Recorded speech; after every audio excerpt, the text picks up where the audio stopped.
This strange bloated fish went viral after a Russian fisherman hauled it from the deep.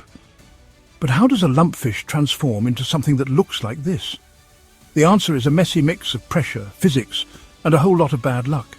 And in some cases there's actually a way to reverse it, unless the fish is already too far gone in the alien transformation. Let's break it down. In the deep sea, life unfolds under crushing pressure, with the weight of the water above pressing down on every inch of a fish's body. Out in the open ocean, fish are completely dependent on the pressure to hold their delicate bodies together. The gases inside them, like those in the swim bladder, exist in a state of balance, perfectly tuned to the intense weight of the water. The swim bladder itself sits snugly just below the spine, running along the top of the body cavity. It's essentially a gas-filled organ that acts like a buoyancy control system, letting the fish adjust its position in the water column without constantly swimming. But when a deep-sea fish is hauled up too quickly, like in the following images, that balance is shattered. The pressure around the fish drops faster than its body can adjust, and the gases inside the swim bladder react instantly, expanding violently, with nowhere to escape. What was once a carefully controlled internal balloon suddenly becomes a force pushing against the fish from the inside out, turning vital organs into collateral damage. In species like the red snapper or others, barotrauma often plays out in gruesome and unsettling ways. As the gases inside the swim bladder rapidly expand, the pressure builds with nowhere to escape, forcing the fish's stomach to balloon out through its mouth, like an inflating party decoration. Except far less festive.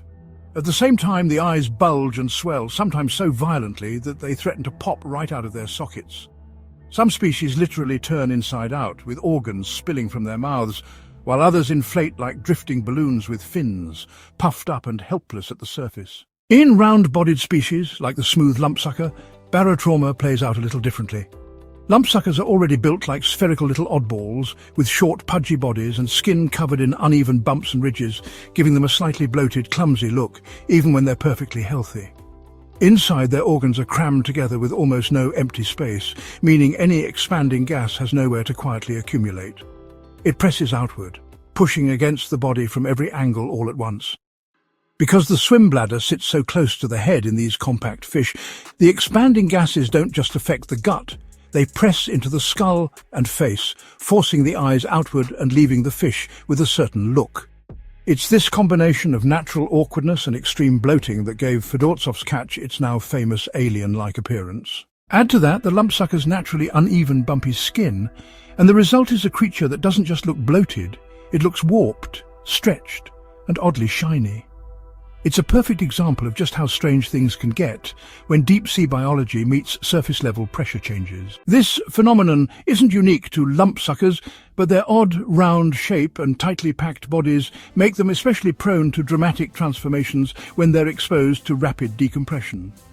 Deep-sea fishermen have long told stories of fish that come up from the depths looking nothing like they did below, their bodies warped and bloated beyond recognition.